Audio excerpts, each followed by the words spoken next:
Assalamualaikum warahmatullahi wabarakatuh. Waalaikumsalam warahmatullahi wabarakatuh. Bagaimana kabarnya hari ini anak-anak? Alhamdulillah, luar biasa. Allahu Akbar. How are you today? Gimana kabarnya? How are you today in English? How are you today? Okay. Okay. What day is today? Today. Oke, baik anak-anakku sekalian. Sebelum kita mulai pelajaran pada siang hari ini, Pak Rusdi mau ngecek kehadiran dari kalian semuanya. Ada berapa siswa yang tidak hadir hari ini? 4. Siapa saja?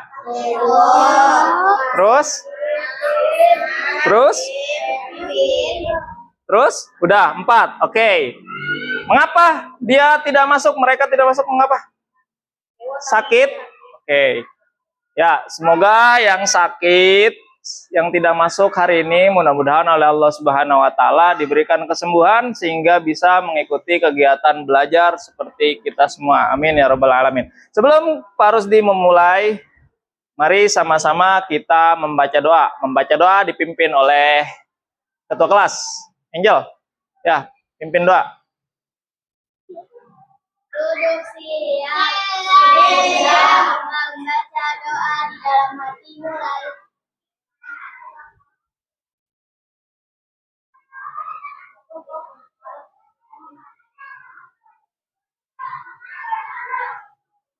Selesai memberi salam. Assalamualaikum warahmatullahi wabarakatuh. Waalaikumsalam warahmatullahi wabarakatuh.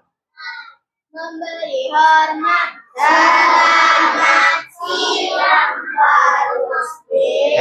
Selamat siang anak-anak. Baik anak-anakku sekalian, pada kesempatan siang hari ini Pak Rusdi ingin memberikan sebuah materi di mana materi ini sangatlah penting. Di mana materi ini sangat-sangat begitu penting untuk kita. Dengan memahami materi ini, dengan memahami pembelajaran ini, kita dapat berpikir lebih terstruktur, berpikir lebih rapi, dapat memecahkan masalah yang besar, kita urutkan menjadi masalah yang kecil-kecil sehingga kita bisa menentukan langkah-langkah yang akan kita lakukan dalam memecahkan sebuah masalah. Oke, jadi hari ini kita akan belajar tentang memahami apa itu berpikir komputasional. Apa sih berpikir komputasional? Berpikir komputasional itu adalah berpikir layaknya komputer berpikir. Komputer, oke. Kalau kalian mendengar kata komputer, apa yang ada di pikiran kalian tuh? Cerdas, terstruktur, rapi, ya kan? Apalagi? Kalian kalau mau apa-apa nyari di komputer, ketemu nggak? Iya, semua bisa kita cari di komputer. Oke, ternyata komputer itu mempunyai konsep berpikir, pilar berpikir, yaitu 4 pilar. Salah satunya adalah apa nih? Dekomposisi. Oke, coba Pak Rusdi minta dibacakan terlebih dahulu oleh salah satu dari kalian. Silakan Bintang, baca. Memahami dekomposisi, kunci efektif memecahkan masalah dan mengatur tugas. Dekomposisi adalah proses memecah masalah besar menjadi bagian kecil agar lebih mudah dipahami dan diselesaikan dalam kehidupan siswa. Dekomposisi membantu mengatur kegiatan sehari-hari dan meningkatkan efektivitas belajar dengan cara yang sistematis. Nah, perhatikan.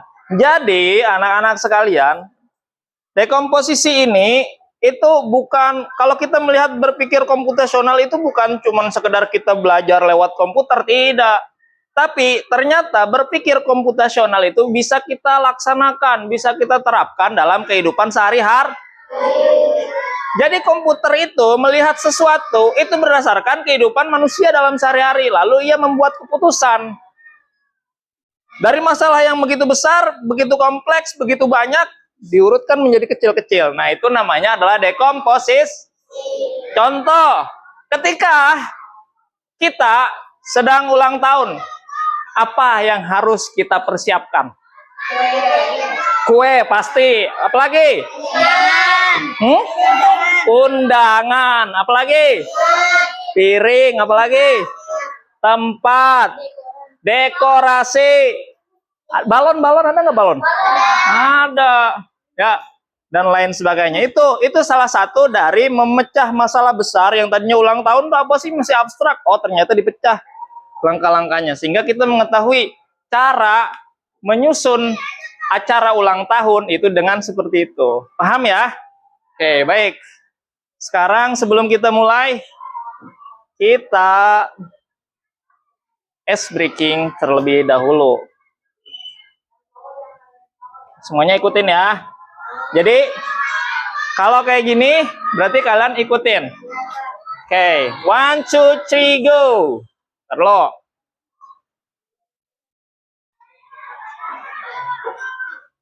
Anggap kalian sedang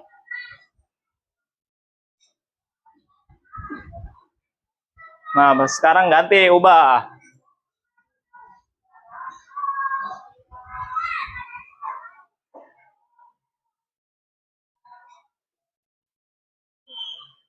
Ganti, gini.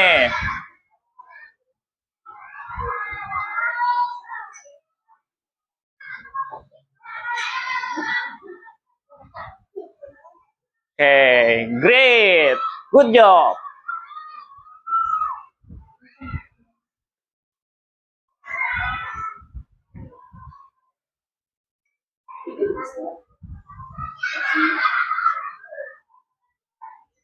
Kamera. Tangannya gini semua.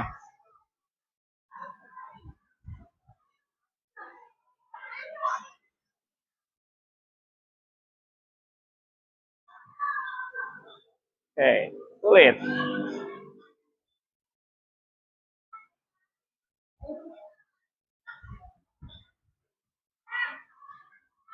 Oke, excellent.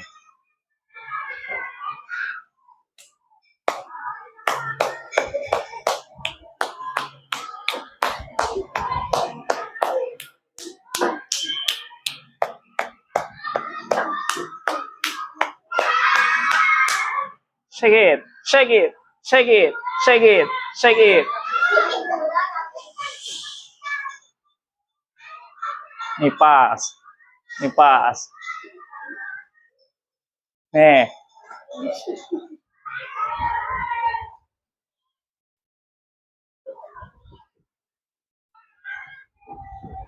Minta maaf.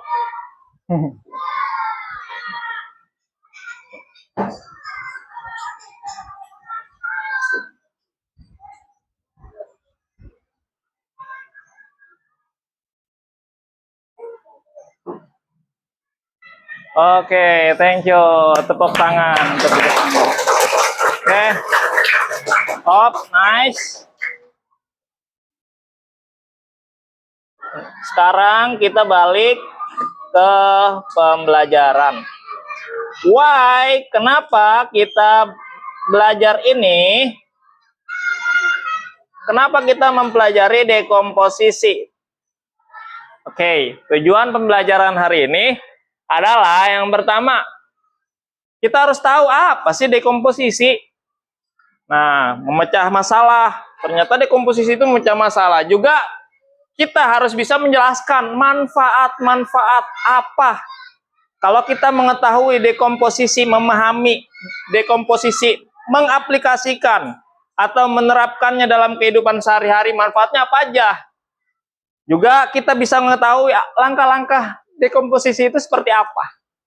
Ya, lalu kita yang paling penting adalah menerapkan konsep dekomposisi dalam menyelesaikan masalah-masalah kita dalam sehari-hari.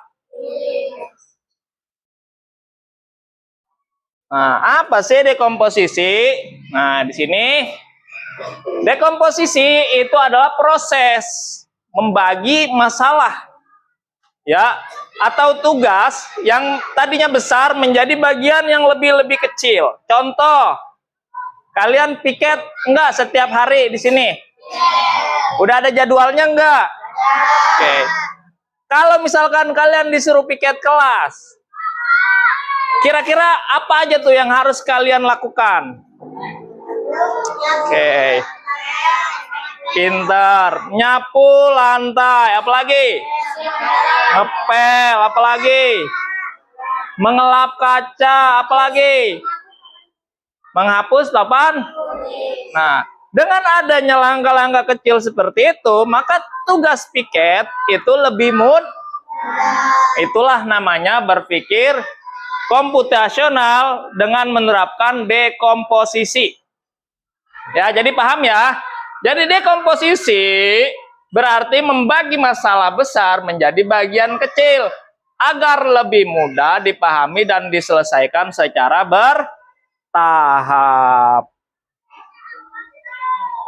Nah, lalu apa aja sih manfaat-manfaatnya?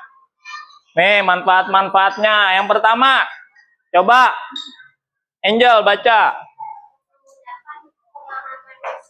Materi yang kompleks dengan menguraikannya menjadi bagian lebih sederhana. Oke, Pak Rusdi kasih contoh. Jadi menguraikan bagian-bagian kompleks menjadi masalah-masalah sederhana. Contohnya kalau di pelajaran matematik, dekomposisi itu adalah, ya ini pelajaran kelas 2 ya, 1524.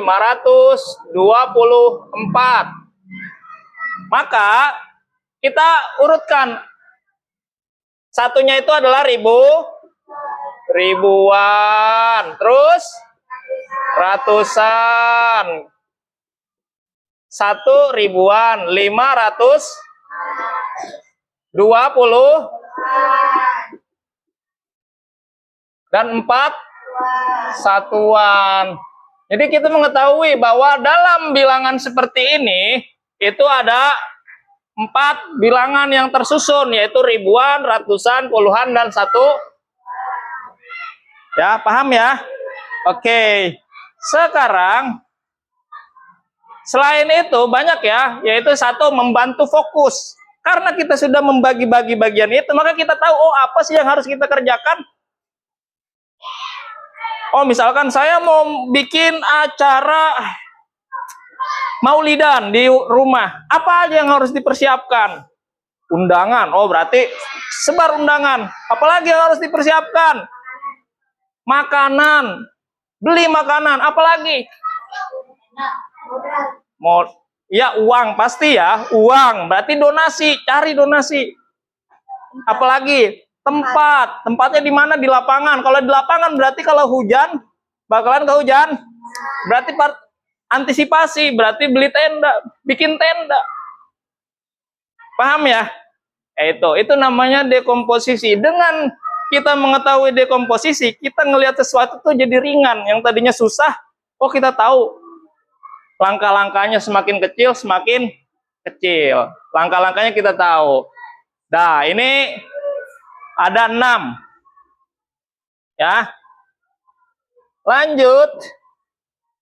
Nah, ini adalah langkah sistematis dalam dekomposisi masalah. Yang pertama apa?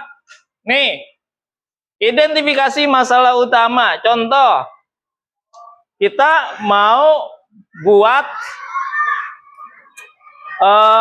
acara maulid yang megah, misalkan.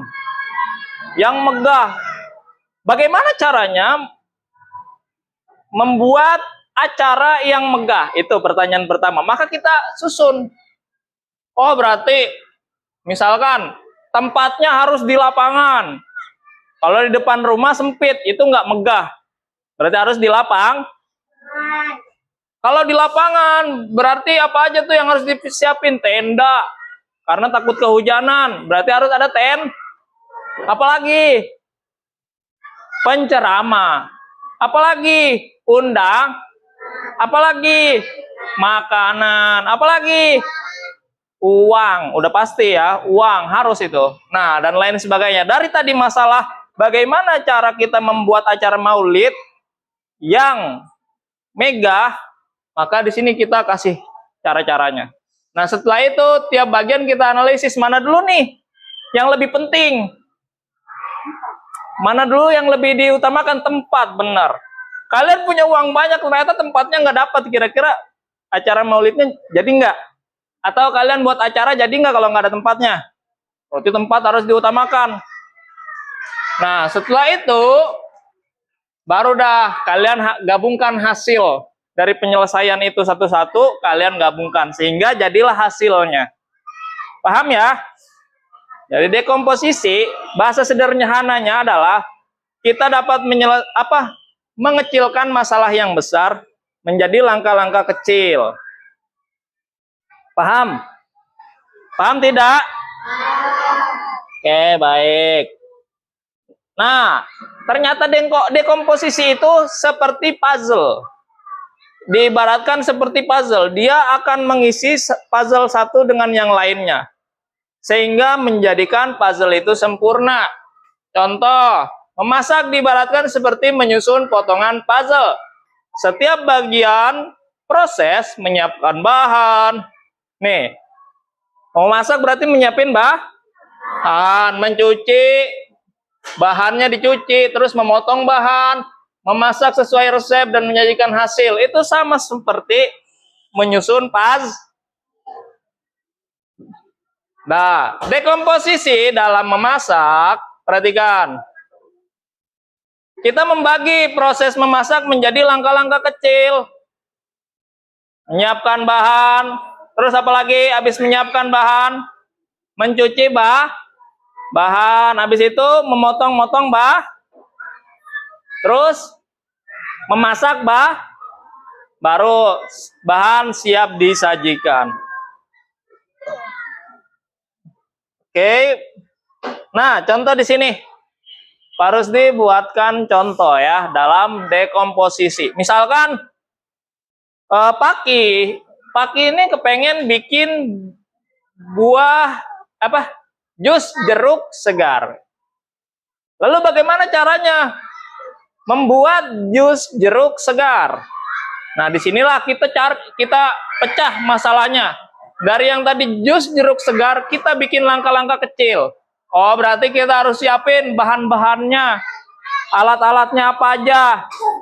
Setelah kita menyiapkan bahan udah selesai, apalagi nih? Kita cuci tuh jeruknya, kita potong jeruknya, lalu kita ambil sari terserah mau diperas mau diapain. Apalagi habis itu gimana caranya tuh? Campur bahan dengan es batu, dengan gula. Nah, selesai itu kita buat jus, kita blender. Habis di blender, nah, kita sajikan jus. Nah, di kelas 5 kita pun belajar tata cara berpikir komputasional. Apa yo? Kemarin kita belajar bahasa Indonesia membuat apa? Oke, pintar. Teks prosedur. Hampir mirip. Apa bedanya antara dekomposisi dengan teks prosedur?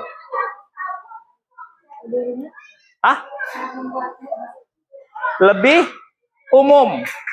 Dekomposisi itu lebih umum. Kayak gini. Dekomposisi. Ini sebuah bulatan. Maka dekomposisi ini lebih umum, sedangkan teks prosedur lebih khusus. Dia lebih mendalam. Paham ya? Langkah-langkahnya harus dijelaskan secara detail. Itu namanya teks prosedur. Kalau di berpikir komputasional itu namanya berpikir algoritmik. Teks prosedur itu sama aja kalau di berpikir komputasional itu berpikir algoritmik.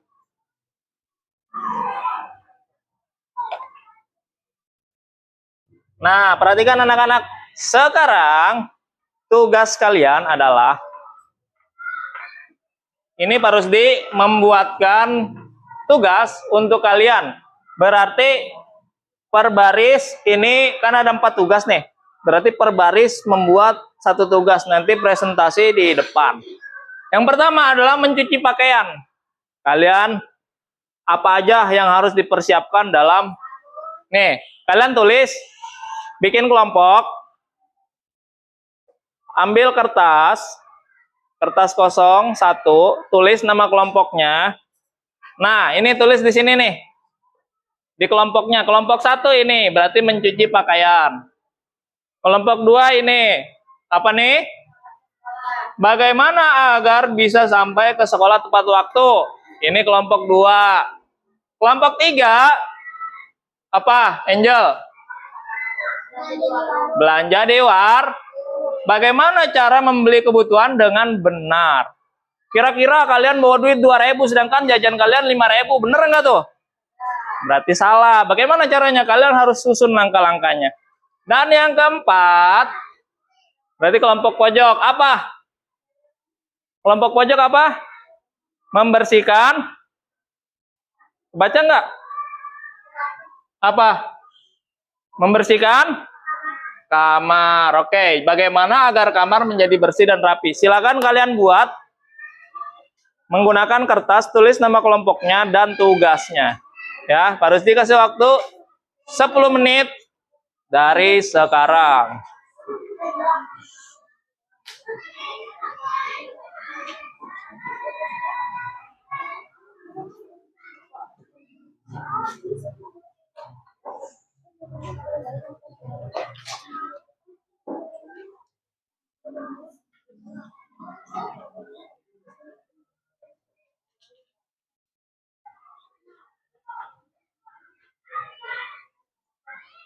Ayo.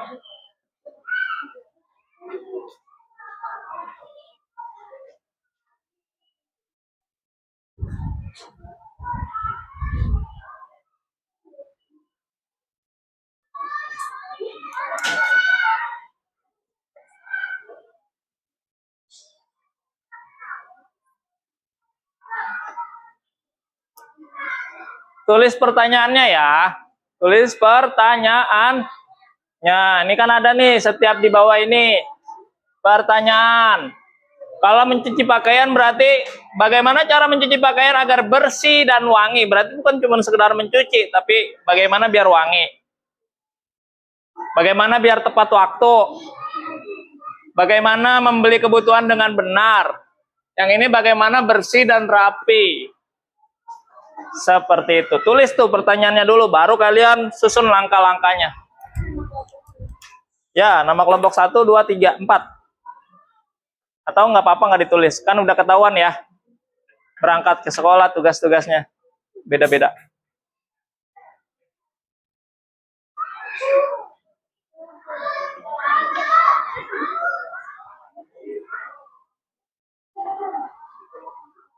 Ya. Di bawah itu. Bagaimana agar kamar menjadi bersih dan rapi? Bagaimana agar kamar menjadi bersih dan rapi? Nah, itu susun. Berarti tadi yang masalah besar itu kalian bikin masalah-masalah kecil. Nggak harus berurutan ya. Yang penting kalian tahu aja. Contoh ngebersihin kamar. Mana dulu tuh kalau ngebersihin kamar? Itu bebas ya. Buang sampah dulu atau apa bebas. Yang penting langkah-langkahnya. Yang penting apa? Masalahnya diperkecil.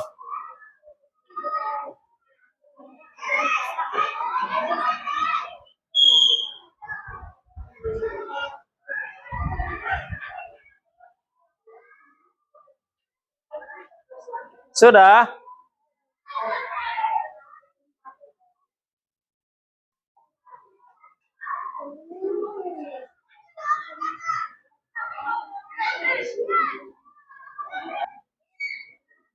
Oke, baik anak-anak. Sekarang waktunya kalian maju untuk presentasi. Pak Rusdi pilih salah satu dari kalian untuk presentasi ke depan. Silakan kelompok 4 untuk presentasi. Ya, Pandi, ayo perwakilan.